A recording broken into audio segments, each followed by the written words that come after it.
Today on The Kickback. I just went 8 for 8. And then so I immediately started going back and double checking that I read all the letters correctly. I was like, I texted my group chat, but as soon as I texted them that, I was like, am I sure I went 8 for 8? Because this is not normal. You know that, yeah. Right? Not normal. I was like, these all couldn't have said yes. You can be the smartest person in the world, but these colleges are really looking for people that are actually impact their community. So if you're a robot, I mean, you can rebuild a robot. What's up, what's up, what's up? It's your girl, Dom, and welcome back to The Kickback. Today is not our typical kickback setup. Instead of 8 Ivy League students, we have one student who got into every single Ivy League. She is going to tell us all her tips and tricks about how she was able to achieve such a remarkable thing. If you missed the last episode, make sure to follow me on Instagram at Domonique_Cynthia. Turn on my story notifications so you can get notified when I post the opportunity to call in to a future kickback. You get to shout out your name, your Instagram, and also ask a question directly to the cast members. So make sure you follow me on Instagram so you don't miss out on that opportunity. I actually filmed this video a couple months ago and I've been so excited to share it with you guys. She's amazing. So let's go ahead and head to the kickback. Today we have Roberta Hannah here to talk about getting into all 8 Ivy Leagues. She got into every single one, so she's going to share some tips, her Common App essay, her SAT scores, everything about how she was able to achieve the unachievable. So if you want to introduce yourself. Okay, so obviously I'm Roberta Hannah. I'm 17. So I was originally born and raised in Florida. And so I've been in Massachusetts for the past 9 years or so. And so yeah, I'm currently in Springfield, Mass. I'm going in to study biochemistry and African American and diaspora studies. So yeah. Cool. So my first question is, what was your high school GPA? So our senior year, full year courses don't get factored in until we finish all of them. And so I'll probably finish somewhere between a 4.45 and a 4.5. Can you tell me about your SAT, ACT scores and how many times you took the test, which one was easier, all of that? Okay. So the ACT was intimidating because of how fast it was. And there's all these different sections to it. So I didn't take the ACT. I took the SAT and then 2 SAT subject tests. So I took the SAT twice. And the first time was December of my junior year, and I got a 1420, which was 720 on English reading section, and then a 700 on math. And then the second time I took it was the August before this past school year started. And so that time I got a 1510, which was a 710 on English and reading, and then an 800 on math. Amazing. And I took my subject test twice. I don't remember the first time. I don't remember my scores the first time I took them, but I finished off with a 720 in chemistry and a 700 on math level 2. Amazing. She's brilliant. She's brilliant. Literally Einstein. What was your Common App essay about? So just as a little background, I want to be a medicinal chemist. Okay. And my whole thing with that is I've kind of seen the healthcare disparity in real life, because it's I've lived in wealthier, predominantly white areas. And then it's moving to Springfield, it's a lot higher needs, higher minority population. And so I can see the difference in accessibility.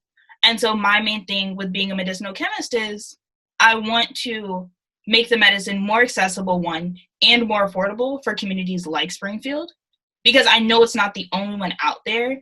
And I know, and I've seen people have to choose between, it's okay, am I gonna buy this medication that I need, or am I gonna eat tonight? Mm. And so I wrote my Common App essay about kind of how I want to solve that, which is through medicinal fungi, which I have this weird thing where it's fungi, it has so many it has so much potential in improving these problems with our healthcare industry, and I feel it's not an avenue that has been explored yet.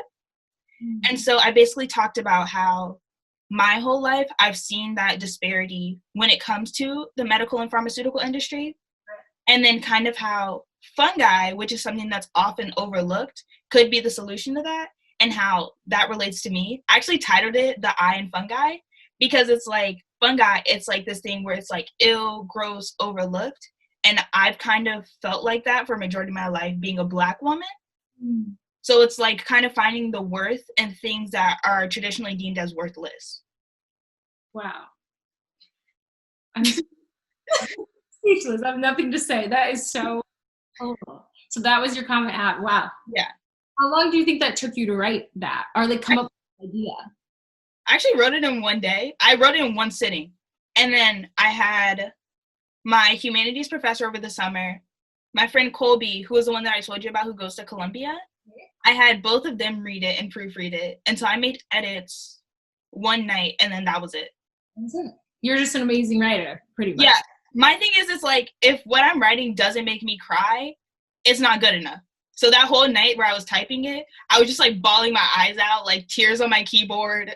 Oh my God. That is so deep. I love it. So other than track and field, did you have any more extracurriculars, or was it just track and field? So I was in NHS, and then like my kind of like main extracurricular was I was a tutor, and I tutored elementary school students. I think the past 2 years I've had first graders, but it was like I would kind of just jump around where they needed me. And I think that was another big like thing that I talked about in my essays, because it was like, along with seeing the healthcare disparity between like Chicopee, which is like, it's not necessarily like high income, but it's a lot higher than Springfield. And it's like predominantly white. And so it's like I could see the difference in education levels with like my own personal school and like the elementary schoolers, where it's like I could see where the schools were lacking in resources. What other schools did you get into other than the 8 Ivies and Maholia? So I got into 17 total. Wow. I applied to 17 too, so no rejections. Wow. Do you have any tips for like studying for like high school students, or even myself? Like I can take all the tips in the world.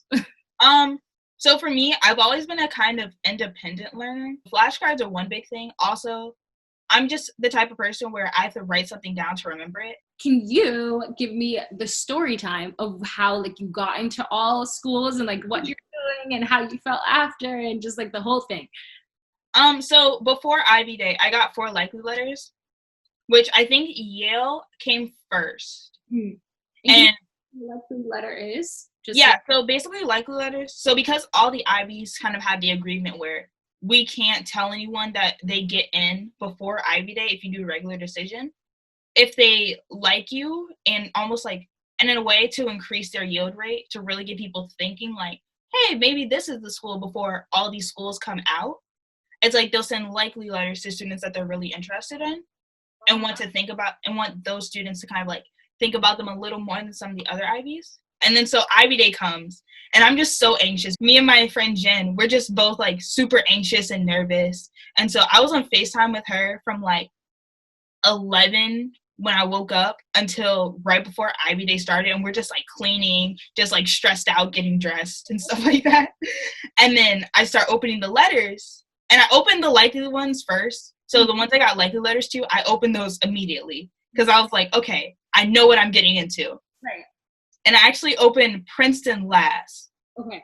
Because Princeton's one of those like wild card schools for me, whereas like I don't necessarily know if I was gonna get into there because it's such a unique environment.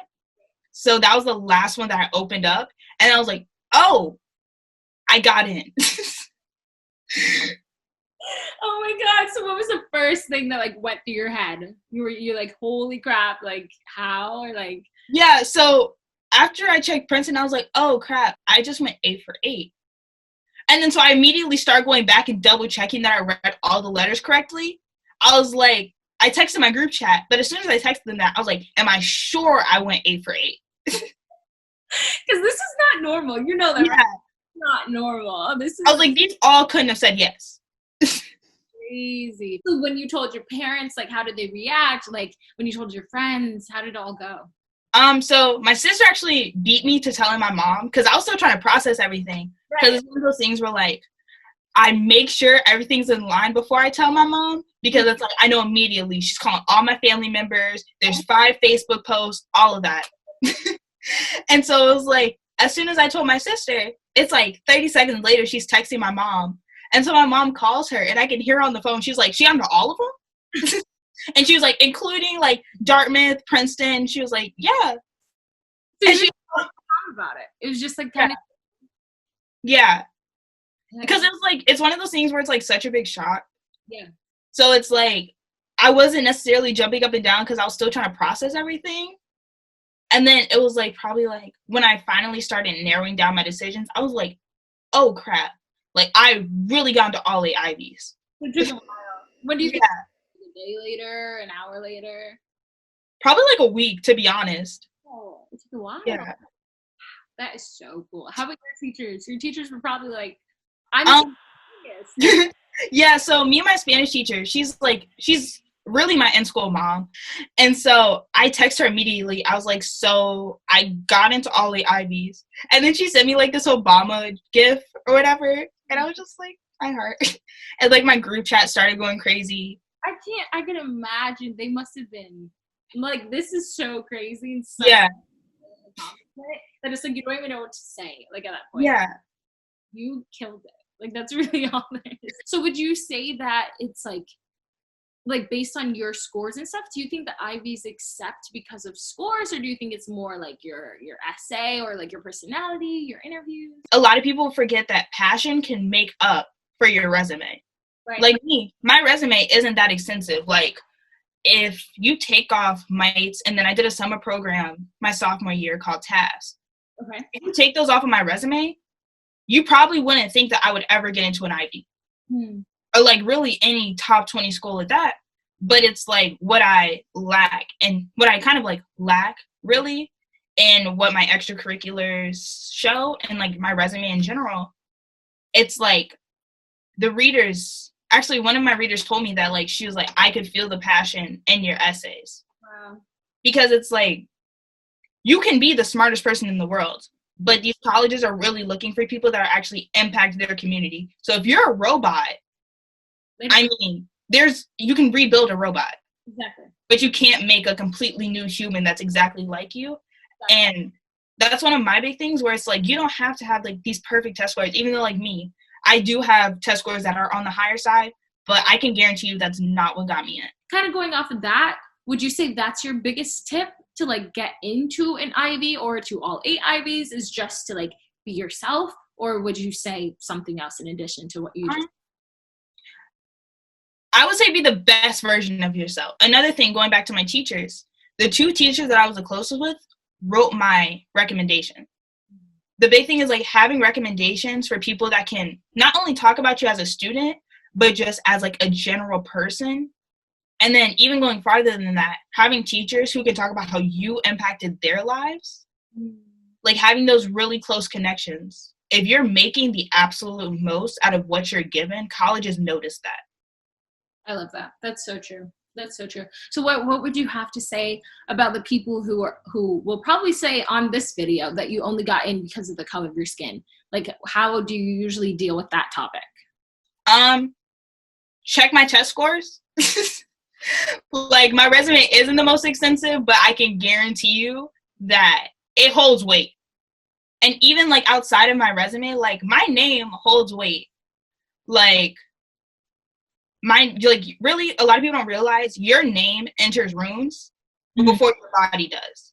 Right. And so if people can recognize you as a great person, as someone that's super passionate, that holds weight over anything. And it's like, a lot of the people that, I'm just going to be honest and say this, a lot of the people that are like, you only got in because you're Black, probably didn't get in. And I promise you, it wasn't because I was Black and they wanted me instead. Like, if you had the qualifications and they wanted you, they would have put you in. Like, I agree. Well said. What actually made you choose Columbia out of all of the other Ivies that you got into?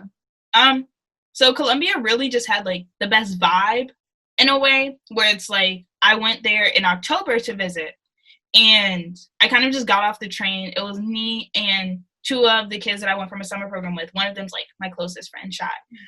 So we get off the train, and then we just walk onto campus. And it wasn't like how a lot of people were, it's like, you're walking onto a campus and you're like, wow, college. It was like, it just felt right. In a way, it wasn't like I was walking onto a college campus. It was like I was just walking into a place where I was supposed to be at. I'm so happy for you. Thank you. Well, that is it for the video today. Thank you to Roberta for giving us all of her tips and tricks. Make sure you guys check out the description box. I'm going to leave her Instagram there, and you can DM her to ask her any questions about any of the schools, and she'll get back to you when she can, because she's a busy girl with all the IVs getting into every single one, which is so cool. But yeah, just best of luck with your future endeavors. Thank you. For you, and if you're ever in Penn, hit me up. And awesome. All right, bye guys. If you enjoyed this video today, please make sure to smash that subscribe button and press the bell to get notified when I post, which is 2 to 3 times a week. Make sure you follow me on Instagram so you can win the opportunity to call in to the next kickback. Fun fact, we are expanding to the West Coast, so make sure to look out for that. Otherwise, have a great day, and I will catch you guys at the next kickback. Bye.